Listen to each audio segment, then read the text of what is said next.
Welcome to the International Conference of Secular AA 2020, December 5th, our first virtual conference on Zoom ever.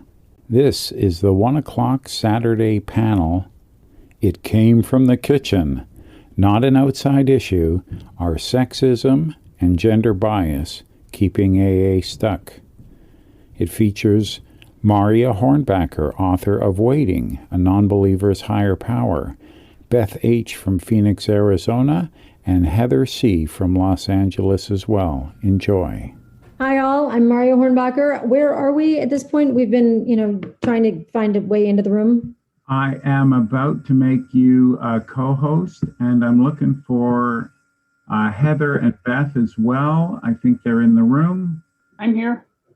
Okay. Hello, Beth. I'm making you a co-host as well. And Heather is in too. Okay. Heather, where are you? Here, maybe this will move me up to the front. Hi, Joe. There you go. Okay. Co-host. Hey, Joe. Hey, Kenji. It's Annette. Hey, Annette. Okay, I'm going to mute everybody now. We are at the top of the hour, and I will leave this capable panel to take it from there. Thank you for your patience, everybody. We're trying to solve some of these technical problems as we go. So I'm about to mute everybody, and if Beth, Heather, and Marya would unmute yourselves, 3, 2, 1, go. Super. Thanks, everybody. Thanks, Joe. Am I unmuted? Am I audible? Yes, no? We're good. Awesome. Thank you. All right, folks, thanks so much for joining us here. Today, I am de-scrambling, and I will de-scramble as quickly as possible. What we want to talk about today, Beth and Heather and I want to talk about issues surrounding sexism and gender bias in the rooms and out of the rooms, within the program, embedded in the steps, etc. We do not have a definitive answer. We are not here to make an argument or a case. We have very different vantage points on this. We don't even necessarily agree with each other, which is all to the good. What I want to start us out with is just introduce you guys a little bit to my esteemed colleagues here. I'm gonna chat for a minute. I'm a person in recovery, long-term recovery. I'm also an author, journalist, and professor, so that's my day job. But really, I want to introduce you to Beth H. I don't know how it's so weird not to be able to have people stand up. There's Beth in the corner of the screen. Beth H. is from Arizona. She is a person in long-term recovery and author of the soon-to-be-released book, which I'm very excited about. We're Not All Egomaniacs, Adapting the 12 Steps for Alcoholics with Low Self-Esteem. Beth was a panelist at the previous two ICSAA conferences in Austin and Toronto. She will speak second, and wrapping us up today will be Heather Collette Vandera, MA. She's a PhD candidate at UCLA, specializing in cultural studies, gender studies, and affect theory. She's currently working on a book addressing the role of intersectionality in treating alcohol use disorder and addiction. She's interested in developing new models of recovery that diverge from the pathologization models that dominate the 12-step programs. So I'm super excited to hear them speak after me. This all started, this topic has been on my mind for the many years that I've been in the program. I came into the program courtesy of Hennepin County, which was the county in which I was a 15-year-old driving a stolen car. So I came into the programs, I'd say, through the side door at best. I did not come striding in, excited to get sober. I did come in courtesy of the courts, and the courts told me, you need to clean it up, and the only way to do that is AA. So you need to go to these meetings. And I was like, all right, I can do that. When you're 15, you kind of, do what you're told, or I occasionally. The first thing I realized when I got to AA was that 15-year-old girls are very popular. No matter where you go, that's a fact. And that's the reality of it. I stayed out of AA for that very reason for about 11 more years. Not because 15-year-old girls are popular, but because I, as a girl at 15, did not have any way of navigating the gender dynamics at work, within the rooms, and in the world. Wasn't just AA. What I want to talk about today is how do we bring our cultural defects of character with us into the rooms? And that's what I mean by not an outside issue. Many times in the rooms, I have said to people, I feel like, the gender dynamics here are getting a little funky. We need to talk about that. And people go, that's an outside issue. I'm like, that's intriguing to me. Human issues are issues that we all deal with in our day-to-day lives, in our lives in sobriety, in our lives in recovery. The culture in which we live is not something that stays outside those rooms. We drag all that baggage in with us, just the same way we drag our personal issues as addicts in with us. Very recently, I was at a meeting and I was talking about something that is pretty near and dear to my heart, which is the feeling that many women and female identified people in the rooms feel shut out, not just by the language of the book, which of course is archaic, but also by the language within the meetings, within the conversations, within the fellowship. I wanted to say this was in the context of a meeting. I said, I'm somewhat distressed by the fact that women, when they come into the program, feel like they have to go off to the side and whisper to each other, I feel really uncomfortable here. I don't think that's a side issue. That to me is central. It is central to me that many of the people who come into our rooms do not feel safe, do not feel comfortable. It isn't, I'm not about creating safe spaces. That's not my issue. My issue is that when I walk into those rooms, I walk in as myself with all my baggage. Part of my job within those rooms is to keep the door open for whoever needs to be there, whoever wants to walk in that door. Somebody came up to me after that meeting and said, look, lady, basically, he said, look, lady, I was told that there is no gender, there is no race, there is no age in these meetings. And I said, it is intriguing to me that a middle-aged white man is explaining to me that my experience in the meetings is not what it actually is. So this is all to say, we bring with us our garbage, we bring with us our baggage. It is our job, I think, as a community, whatever that community is, to continue to grow, to continue to learn. So there are a couple of things that I want to break down to talk about a little bit regarding the ways in which sexism and gender bias manifest in the rooms. And then I'm going to ask Beth and Heather to elaborate on their own aspects, their own angles on this. A couple of places I see this happening is the fact that I'm often the only woman in the room. That is, by definition, that sets me apart. It troubles me that women, in fact, many women, really feel uncomfortable in the room simply because they feel set apart. They feel kept out, simply by virtue of who they are. People of color express this. Non-heterosexual people express this same singling out by the simple fact of the demographics of AA. The problem there is not the room. The problem there is the people within the room. It is us too. So that's the second thing I want to talk about. The demographics of AA are still very, very, very, very heavily dominated by male populace, let's call them. Secondarily, when women and women identified people come into the rooms, we start bringing in our own female garbage with us. I see a lot of competitiveness. I see a lot of cattiness. I see a lot of judgment, and I see a lot of gossip. I wasn't raised to, you may have noticed this already, I wasn't raised to keep my mouth shut. In a room where I am told to keep my mouth shut, I become pretty quickly ready to leave the room. That is not unusual. Gender has changed since AA came into being, and it needs to have changed. It has not changed very fast. And that's what I mean by when I say, is gender bias and sexism, are they keeping us stuck? I think they are. I feel that it is an awkward position for me to constantly feel like the local woman. All the new people get sent to me with, well, Marya's a girl. She'll talk to you about being a girl in AA. I'm like, why is that a special topic?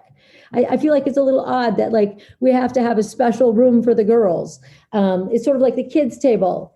And so that's kind of what I want to get to finally, is the idea that AA is universal, that the messages within our literature, that the messages at our tables, that the reigning stories we tell ourselves, that those are universal. That is false. That is a myth. Universal in that sense refers to a dominant perception, a dominant experience. It does not refer to a universal experience.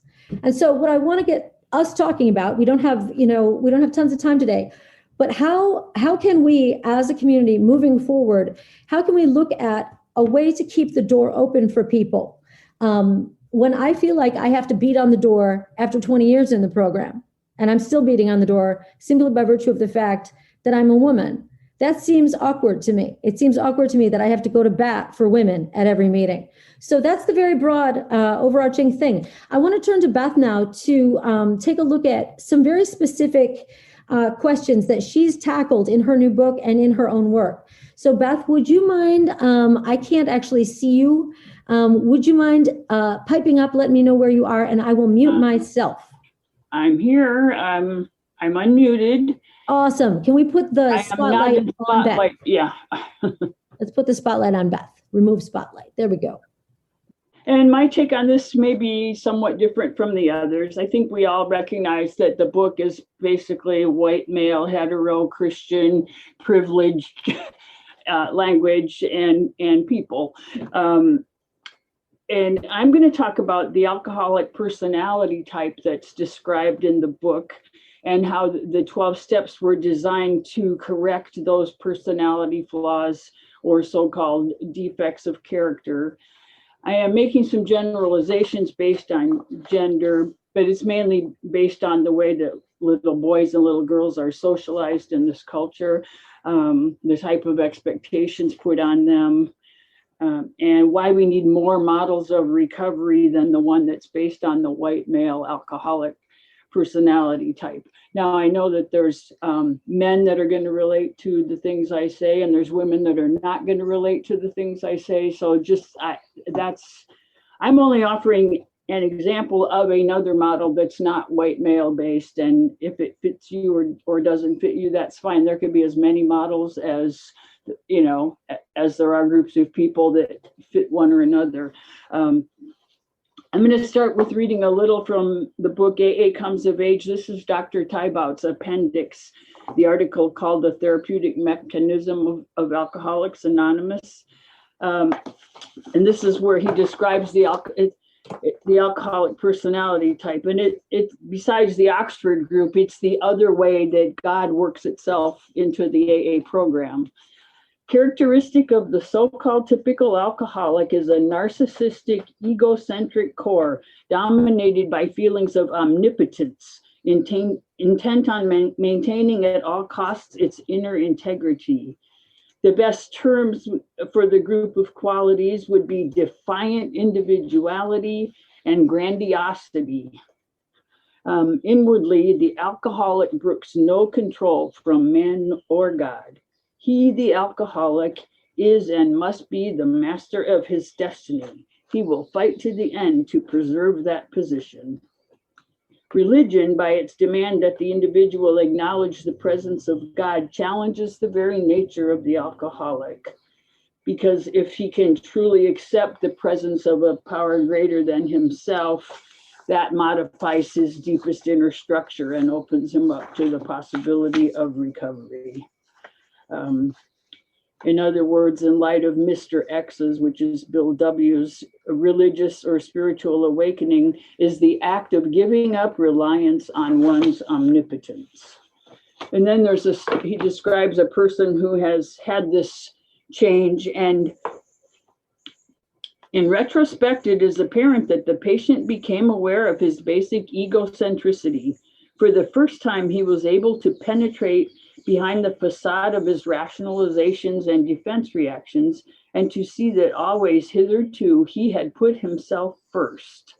He was literally unaware that other souls existed except insofar as they affected him, that they might too have separate existences, similar yet different from his own, had just never had taken on the aspect of reality.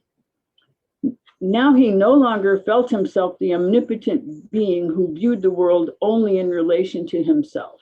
Instead, he could see himself in relation to the world and could realize that he was but a small fraction of a universe peopled by many other individuals.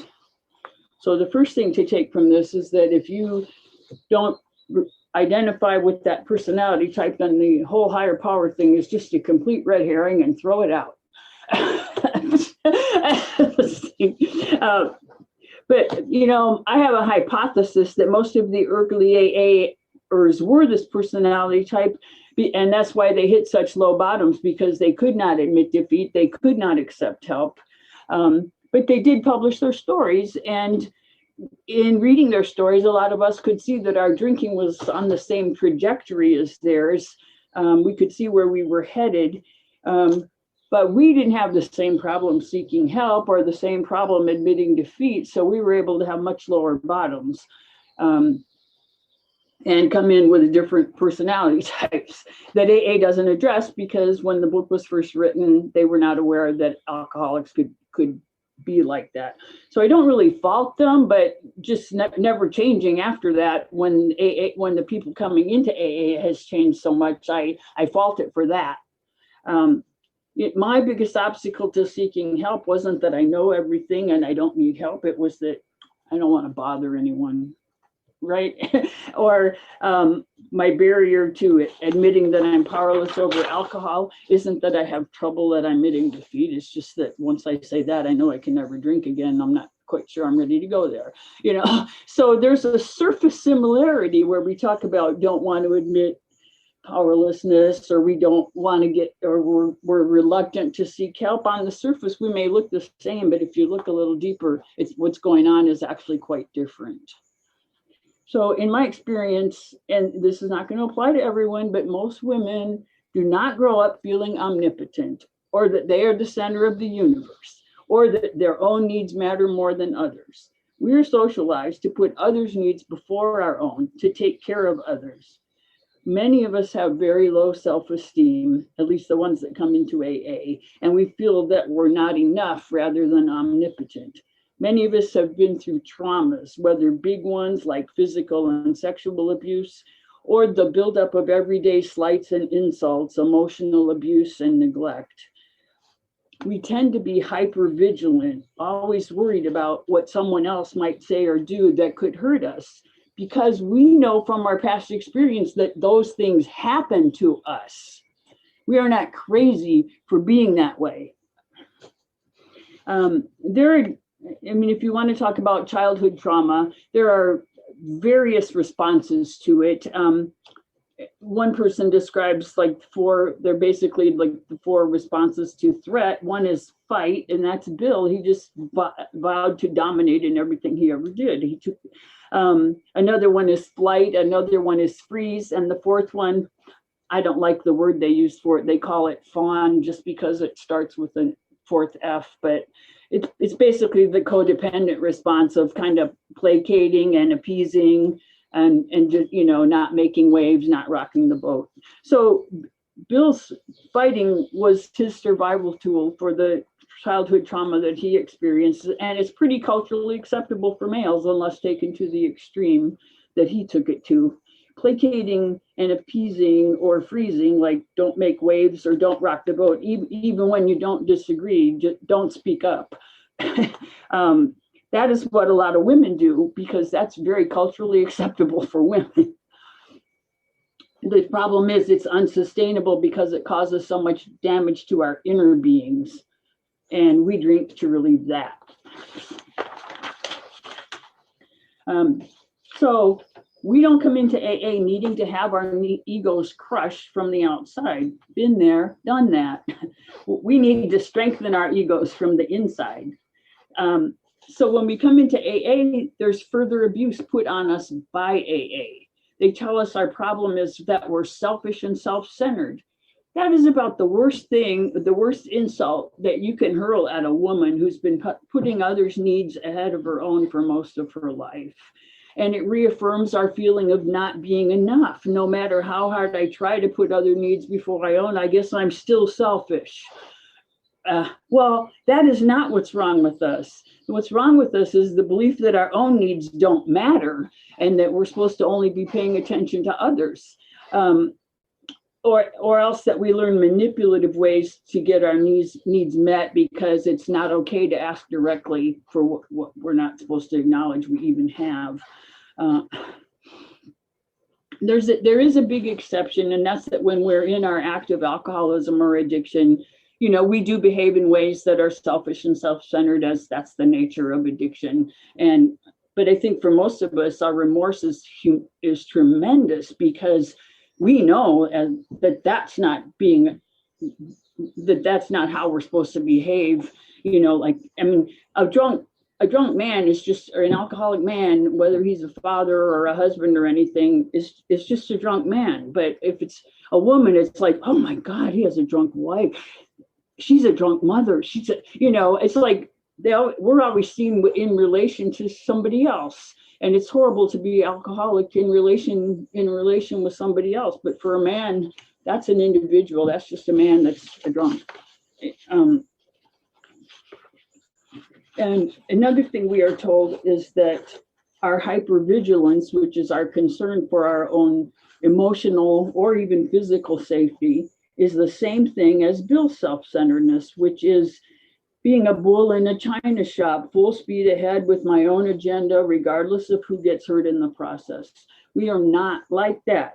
We are, in fact, very aware of other people's feelings and needs, and just, we're hypervigilant about them in order to protect ourselves.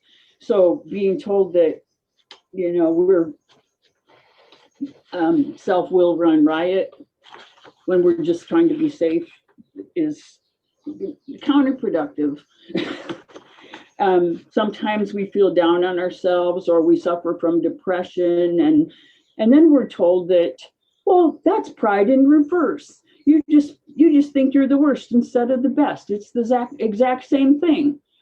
That is abusive. That is so abusive.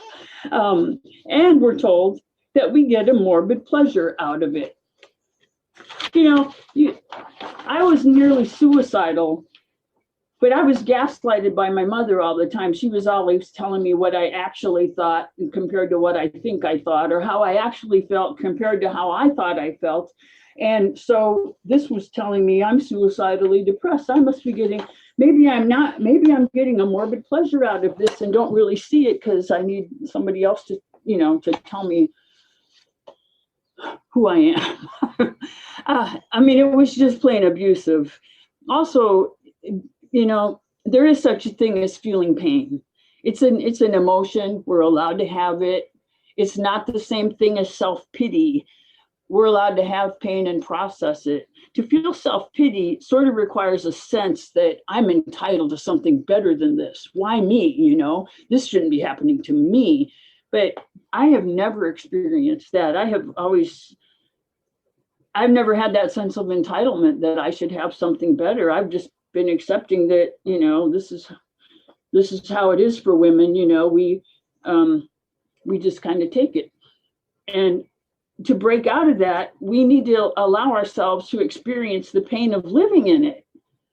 And instead of being told that now we're feeling self-pity and we need to snap out of it. So, this is something we need to recover from, this just accepting our role as women and, and to become who, to become all we can be, and to not be allowed to feel the pain except for to be told, now that's self-pity, you can't do that. Okay, then we are also told that we're like the actor scenario who's trying to arrange everything to suit us, to fill our prescriptions, to meet our needs. But the fact is, we have been more likely rearranging ourselves to suit others. That's why we don't know who we are, because we're always trying to, well, you want me to be like that? I'll be like that. Or, I could almost have an identity crisis when I was brand new, like if I'm at the grocery store and I meet someone that I know because we're soccer moms together, and someone else I know because they work with my husband, and I'm like, oh, who am I now? And it's not because I'm like outwardly lying to these people about who I am. It's just that I have a certain sense of who I am when I'm with the soccer moms, and a different sense of who I am when I'm with, say my husband's co-workers. But and that's all from the malleable sense of self that adapts to fit in.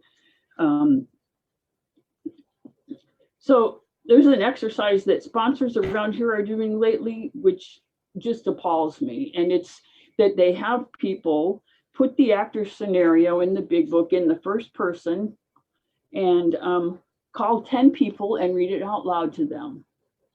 when they're doing their step 3. I like to arrange the lights. I like to arrange the people. Everything would be good if everyone only did what, I mean, if that fits for you, maybe that's a good exercise, but if it doesn't fit for you, then that's tremendously abusive to make you say to other people something that you're not. Here's a good one. You are self will run riot. Okay, I'm an attorney and I have a master's degree in anthropology. That's my academic background. But I was talking to a client one time who was an Iraqi vet and he had PTSD. And he said to me, when I walk down the street, it's not the same as when you walk down the street. He said, you're going, there's a tree, there's a bird. I'm going, what's behind that tree? What's under that bush? Is that bird carrying anything? Okay, when he's in Iraq, that is adaptive behavior. It is right on. It is exactly how we should behave. When you're in a traumatic childhood or dysfunctional family, that kind of behavior is also right on and how you need to behave. So, when we come out of that and are still hypervigilant, but the rest of the world isn't treating us like that, that's when it becomes sort of maladaptive, in that it inhibits our ability to enjoy life, just like his ability is inhibited. But I don't call it a character defect. I call it I call those survival skills. They're a positive thing. I mean, I heard somebody not too long ago, you're an alcoholic. Congratulations. You found a way to survive your childhood. I know we don't all really relate to that background, but a lot of us do. We are also told that we step on the toes of our fellows and they retaliate. Therefore, any maltreatment that comes our way was initiated by us. BS. If you have childhood trauma, it's not your fault. And we do not recover from it by saying, God, save me from being angry. We deserve to get as angry as we need to get and deal with it. It doesn't just go away. Our sponsors say, well, your part in it was that you carried it around for too long. Excuse me.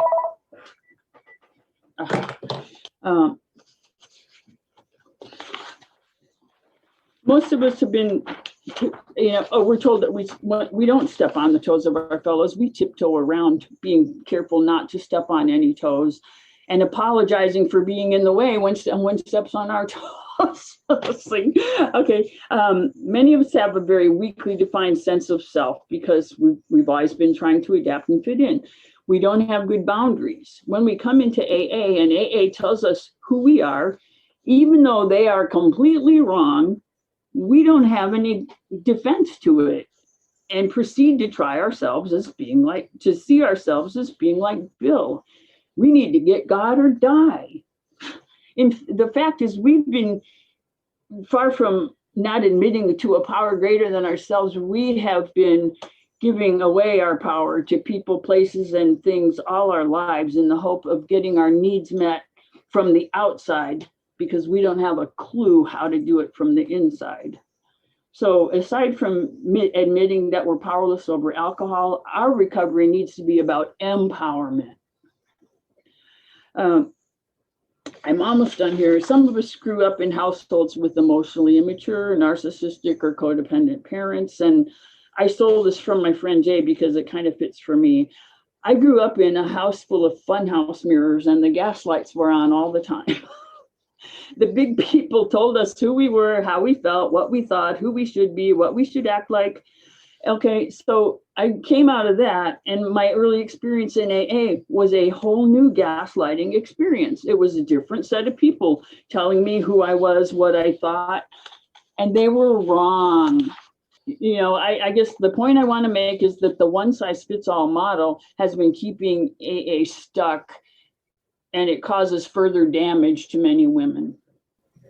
Thank you so much, Beth. Beth, that makes such an incredible segue into what Heather is going to move us into now. Heather, are you ready to take it from here? Yeah, I think so. Awesome. Thank you. Okay. Hi, everyone. My name's Heather. I do identify as someone who's recovering from alcohol use disorder as well as drug addiction. It's really good to be here. Wow. Really two very intimidating acts to follow, I must say. But I think that there was just so many excellent points that both Marya and Beth, that both of you made. I feel like I could spend my whole time here just responding to all of them, and I'm sure I'm sharing the sentiments of most of the people in the Zoom room right now in expressing that. But what I think I'm going to focus in on today really is addressing the steps, the 12 steps themselves, in terms of keeping AA stuck in an outdated model that is biased in favor of men, male identified. I wouldn't even say male identified, just cisgender, white, heterosexual, and usually even some kind of faith-based men. And as many of us already know, being here in a secular AA conference meeting is that the religiosity and even the spirituality of this program that is built into the 12 steps is not working for us on some level. What I want to address really is how the 12 steps, and particularly steps 4 through 9, can be not only not helpful, but as Beth intimated in what she was discussing, damaging and abusive, and further traumatize many women who are coming into recovery and looking for the relief that is literally promised in doing the 12 steps. And I do relate some of my experience as having been somewhat traumatic. I've done a 4th step. So I've actually been in AA twice. I first came in 20 years ago. I stayed in for about 4.5 years. I left the program because I got sick of giving credit to a God I don't believe in for all the hard work I had been doing to improve my life and stay sober. But during the time that I was out, about 13 years, I went to college, which I'd never been, and got a couple of degrees and learned quite a bit about gender and race and class and sexuality and these institutions and systems of domination and hegemony within our culture. And I really learned about feminism in a way that was about deconstructing sort of invisible systems of power and control that operate through hegemonic lines of thinking and ideology, right?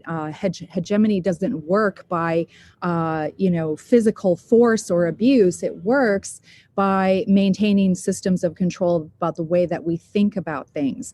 And then I would even add, and the way that we feel about things. I was reading recently and doing research for my book is that statistical evidence demonstrates that women who go into recovery, now this is women, we're not saying all alcoholics or addicts, but women who are seeking recovery or seeking treatment for alcohol use disorder and addiction, report rates of trauma and abuse that put us in, how do I rephrase this? 60 to 80% of women seeking treatment report having experienced some trauma in their lives. Now, this is not even to address the everyday trauma of living in a patriarchal society defined by hegemonic norms of femininity that we may or may not subscribe to or resist. As many of us know, coming into AA, that we meet all kinds of other women here, right? All sorts of us. Some of us are feminists. Some of us maybe not so much. Some of us might be quieter. Some of us, as Beth said, suffer from low self-esteem. Some of us may be raging egomaniacs. Women are not immune to it, right? And that's not my point here. My point really is about the fact that when we come into the rooms with pre-existing traumas and we begin doing the steps because we want to be willing, we want to be a part of for me, for myself, I was so broken.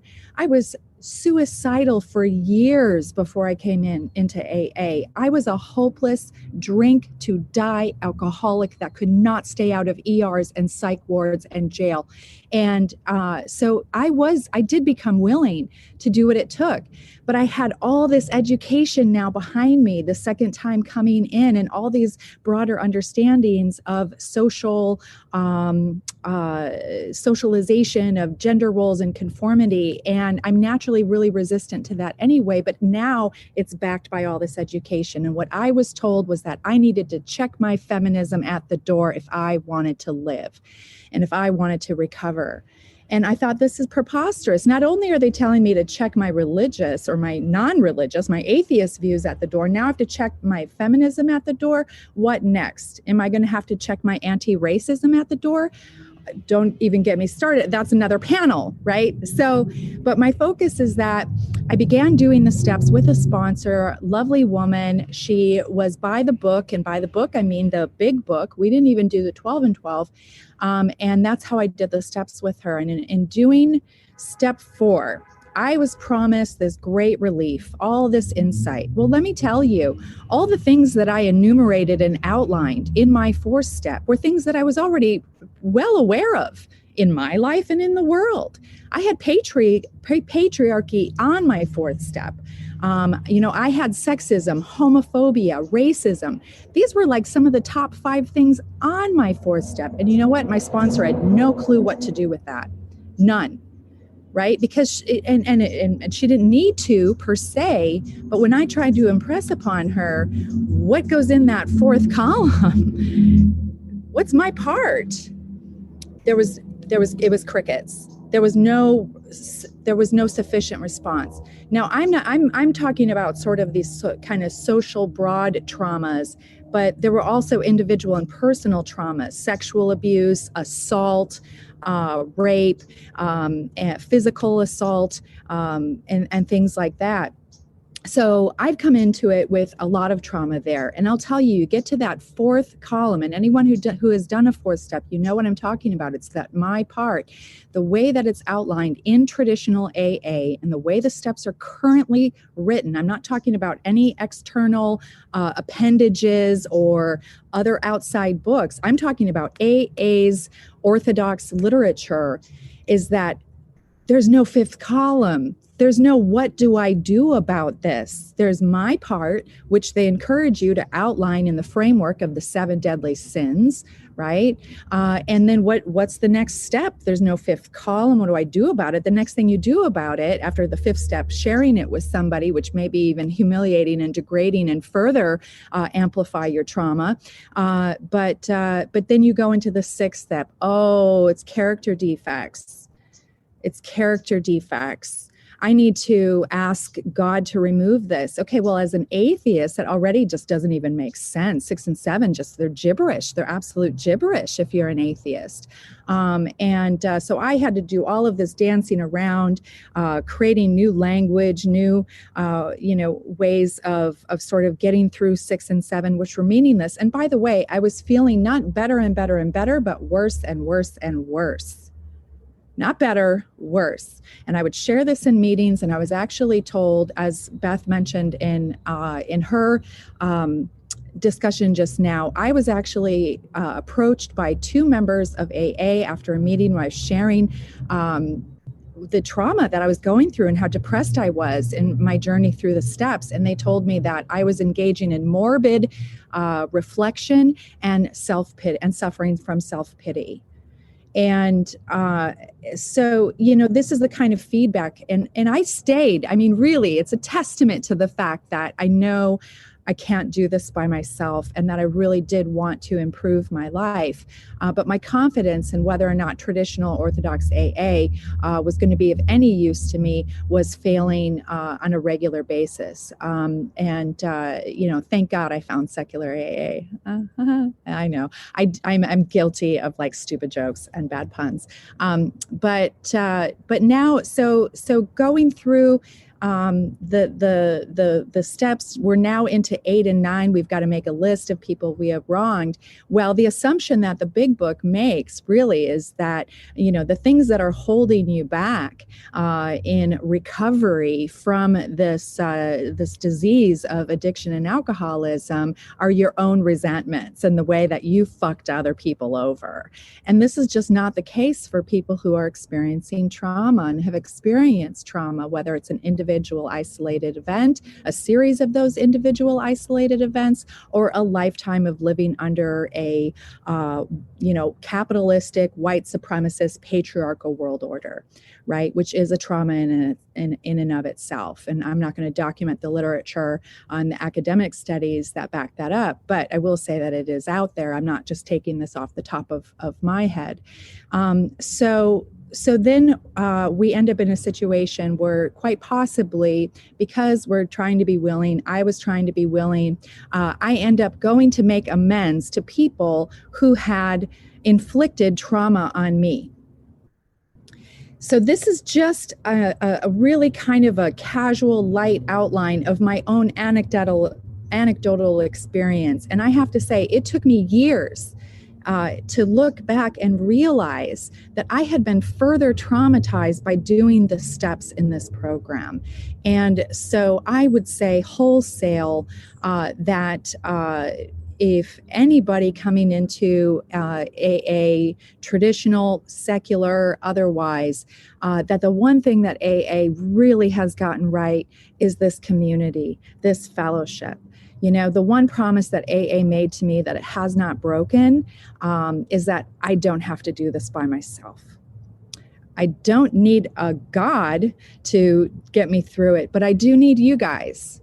And I need to show up for you too. And so there is an integrity and a vulnerability that I have learned by being a part of a community, showing up for myself, showing up for you guys. But for me, I just feel that the steps don't need to be a part of it. And in fact, what I would like to see moving forward is a greater emphasis. If AA is going to refuse to be stuck, first of all, the rewriting of the big book is mandatory, but I think that's too big of a question to kind of pose right now. And I'm not sure what my time is. I totally forgot to set my timer. But to really impress upon people what AA has always purported, which is that the steps are merely a suggestion. They're not a requirement, and that they're not going to work for everyone. And I think as a community, we need to become more vocal about that let people know, particularly women and people who are gendered or raced or sexualized others coming into the program. Listen, the steps may not work for you. And in fact, they may actually be more damaging, particularly if you know that you've experienced trauma in your life, and that there could be other ways. And we encourage you to experience, to go out and investigate all different kinds of methods of recovery, because there are so many out there. And for me today, I know that the basis of my recovery is based on self-empowerment. I'm not a raging egomaniac, and I'm happy to be coming back more back into myself with that sense of self-confidence and self-worth, and know that I have a right to process my trauma and deal with the events of my life in an appropriate manner that have nothing to do with the 12 steps. Thanks. Heather, thank you so much. And thanks to everyone who has been a part of this. Because we are a vibrant and interesting group, I do want to capitalize on these incredibly gifted co-panelists of mine and tap their knowledge a little bit further, just with a couple of follow-up questions that have come up in the chat. I'm going to wrap us up in a few minutes. We do not probably have time for active sharing. We may get to a question or two at the end, and I see 2 hands up now. I will try very hard to get to those. First, I just want to bounce one follow-up question to Beth. I wonder if you could speak a little bit to the question I have, which is coming out of these questions in the chat. do you think that there is a way we can move beyond the structures within the literature as it is written today? Is there a way that within our rooms, within our active program, because people talk about the gaslighting of sponsors who are participating and all of that, how do we, as women and women identified people within the program, how do we actively create a community for women that is safer for those who do wish to participate in the traditional meetings, in the steps as such? Can you respond to that for just a sec? Well, yes. I mean, that's kind of what I hope I've done with my book, because for each of the steps, I say the book is an adjunct to the AA program. It's not instead of, but where there's parts of the steps that are harmful, I sort of reframe them in a more positive way, because all it looked like to me was when I came in was I'm bad, and now we're going to go down this list of more immoral, defective, shortcoming, bad, and well, I've been telling myself that stuff my whole life. That's not really what's going to make me healthy, focusing on that. So I made them in a more positive light when it comes to the resentments. We have them against the people that traumatized us. And I don't say we have to make amends to those people. I say we have to deal with that trauma. Keeping our AA agrees that we need to keep our side of the street clean. So for me, that includes, you crapped on my side of the street, I'm putting it back on yours. So, I focused a lot on harm to ourselves and how we can work ourselves out of that. Like our self-centeredness is self-doubt, self-criticism, self-sabotage, it's painful stuff, but I have us look at what's the payoff that we get from being that way? We somehow think it's so, like when you're getting ready to get rid of these things, look at, well, why do I do them? What am I getting out of it?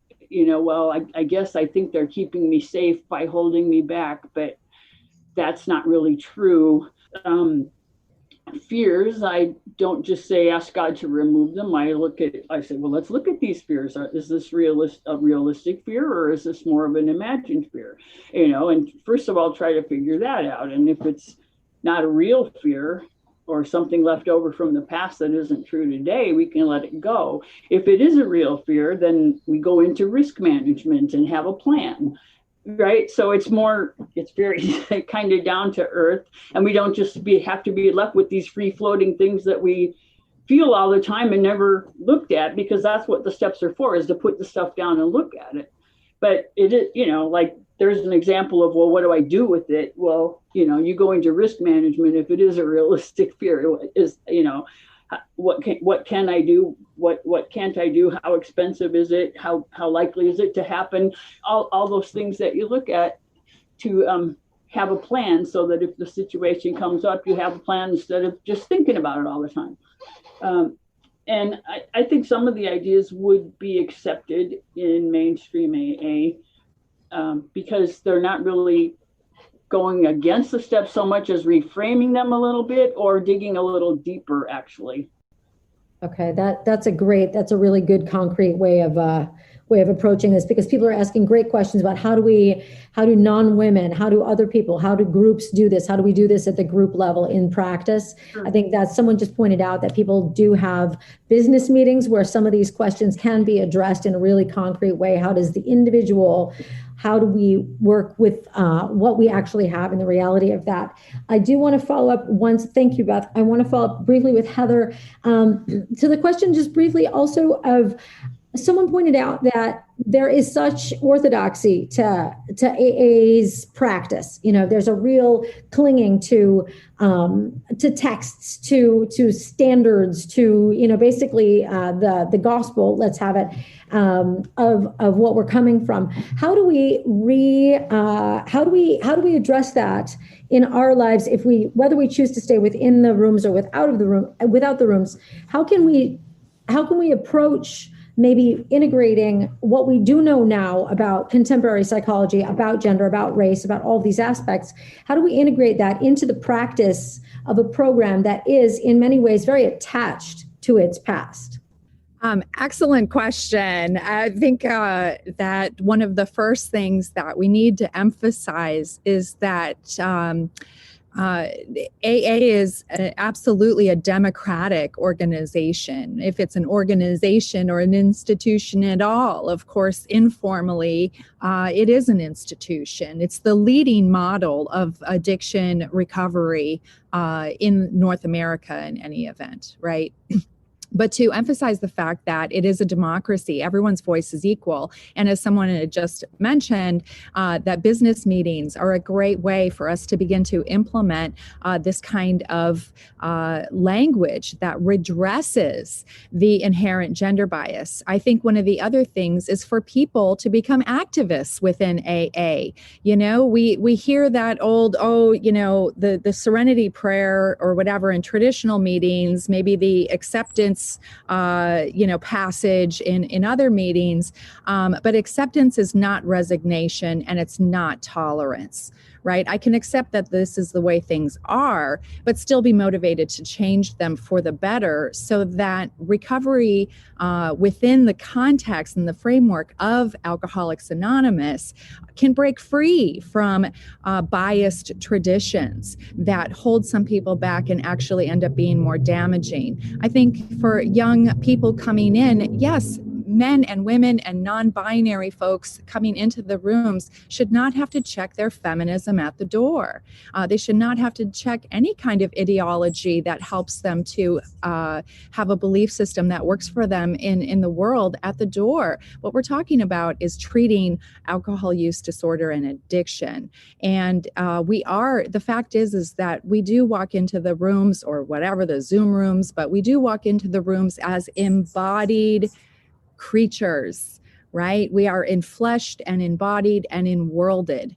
I love the title of this panel. There are no outside issues. This is not an outside issue, and we need to begin addressing it in our meetings, in our business meetings. And I encourage people to become GSRs, to get active at that level of participation in ACE, so that we can begin to change the literature. You know, somebody pointed out recently that there's a pamphlet that AA still publishes, that's still in circulation, called For the Woman, which implies the whole big book is for the man.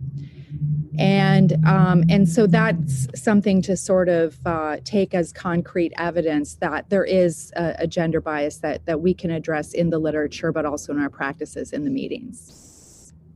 Thank you, Heather. And I want to respond really briefly to what Kenji in San Francisco has just said.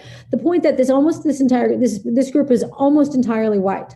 So I want to respond to Kenji's point, which is that it isn't a necessarily literal or tacit it's not an explicit sexism always. It's not always explicit racism. There's also just a matter of demographic. And so becoming more inclusive in our rooms and in our meetings and in our program is more than just, I'm going to show up and be nice.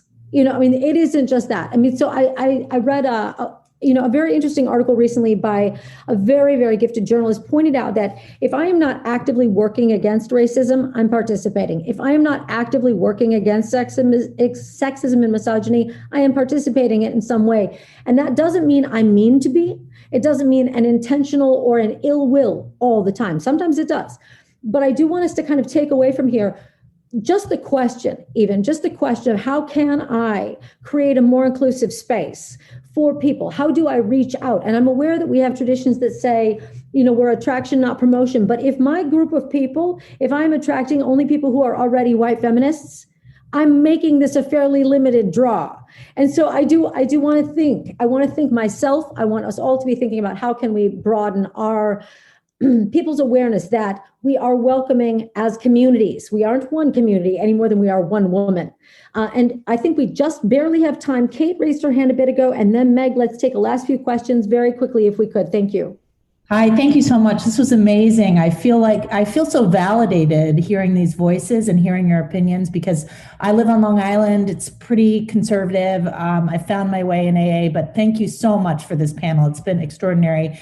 And I know Beth addressed this a little bit. When I first started in the rooms, I was very vocal in my feminism, and I was approached by a young woman who basically told me, you'll never get this sort of committee support that you need to change the big book. I'm paraphrasing, but I have, for the first time, actually have a sponsee, and she really reached out to me as a result of my sort of alternative ideas around the 12 steps. And I was wondering if the panel could sort of give me some guidance and insight, and Beth, you certainly did that somewhat, about really working with her in an alternative way. That's very important to me to support her, and she clearly does not want to work in a conventional fashion. I'm going to bounce that right to Heather if we could. Thank you, because I know Heather actually has really practical and immediate experience on that. If Joe, I know we are super close. Can we go 1 minute over? Cool. Thank you. All right. And Meg, we will come to you next. So Heather, would you speak to that? Sure, I will, and thank you. So I actually am a sponsor. I kind of put that in air quotes because I currently sponsor 3 women in the program, one who we work the steps with very early on, but we continue our dialogue about that experience, and a new sponsee, I think I said called her a sponsor, a new sponsee, which what we are doing, and she's an atheist, she's a feminist, we have a similar worldview, so that helps to begin with. What we're doing is we're putting together a personalized recovery plan. She is designing it. I'm just there to bounce ideas off of, to give encouragement, and as a friend of mine always puts it, to be a loving ear, to provide her with a sense of love and support, that her recovery matters, not in some abstract sense, but it matters. It matters to me, and that I want to help her in any way that I can. And again, trusting that I've got good ideas. I don't have to, and if I have bad ideas, I can apologize. We can talk our way through it. But it's really about having open communication. And this is what I'm advocating is get out there and read other books about addiction. So much has been written in the last 70 years. Awesome. Thank you. That is such a good point. I mean, it does not, trust me, have to be conference approved to be valid and interesting. Meg, would you take us out? Do you feel like doing this summary? I'm not going to do a summary. I'm just going to throw out a red herring. I'm freethinkers, atheists, and agnostics. I am a free thinker. I used to be an atheist. I consider myself beyond belief because I became a witch. And being a witch in traditional AA is also not acceptable. And witches don't give up their will. They don't give it up, usually. Some do. Using gods instead of God can ruffle feathers too. And so that's another minority thing. And I'm going to these meetings now, Pagans in Recovery. And I just worked a 4th step that was all art. I cut these bugs out of things that bug me and wrote that and pinned them up on a big board. And then I did a ton of affirmations, flowers and leaves and stars. So it's the first 4th step I ever worked that I felt fantastic because I saw that the things that bug me are just part of the garden. And I stopped calling myself a sponsor recently. I've got 34 years of sobriety. And because I am not making people read that book anymore.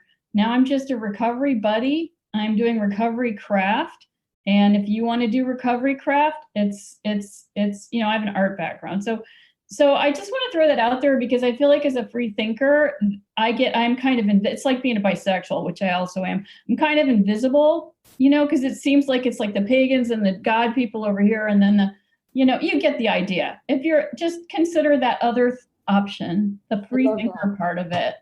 And also that ties into feminism a lot. Thanks. It does. It does. And, I think, what I do want to springboard from that, thank you so much, Meg, for sharing that, is just, it doesn't matter. Kurt Vonnegut's best writing advice ever was whatever works, works. And as a writer, I'll tell you, that is the fact of it. So, in this program, there is no gospel. The only requirement, even for whatever we call membership, the desire to stop drinking. And if you can find a way to do that, that is both constructive and healing for you, and perhaps constructive and healing for other people, let's bring it. Folks, thank you so much for being here today. I am deeply grateful to all of you for participating, and I hope we can continue this elsewhere. Blessings all. You can unmute if you want to thank them properly, everybody. Thank you so much. Thank you so much. Thank you. Thank you. It was awesome. Thank Great you all. session. Amazing. So much Thank resonated. you. Appreciate it. That was great. Really good. Thank you all. That was terrific. Oh, Thank you. It's awesome. I wish That's we it. Are were. these More, sessions please. being recorded? Yes, the audio will be available for listening and sharing. Fantastic. Thank you. At 2 o'clock in the Oh My God room is the history of the God Word, Atheists and Agnostics leaflet, which came from London. And it's only been out a few years, and a little talk about how more atheist agnostic stories can be find their way into regular mainstream literature. So that's going on in the Oh My God room, which is on your program. It's just one click away. And here we're going to have a couple of speakers coming in from the Colmac Outpatient Recovery Centers. Saved by the Bell. Thanks for listening to this International Conference of Secular AA recording. You will find more at aasecular.org. Thanks for listening.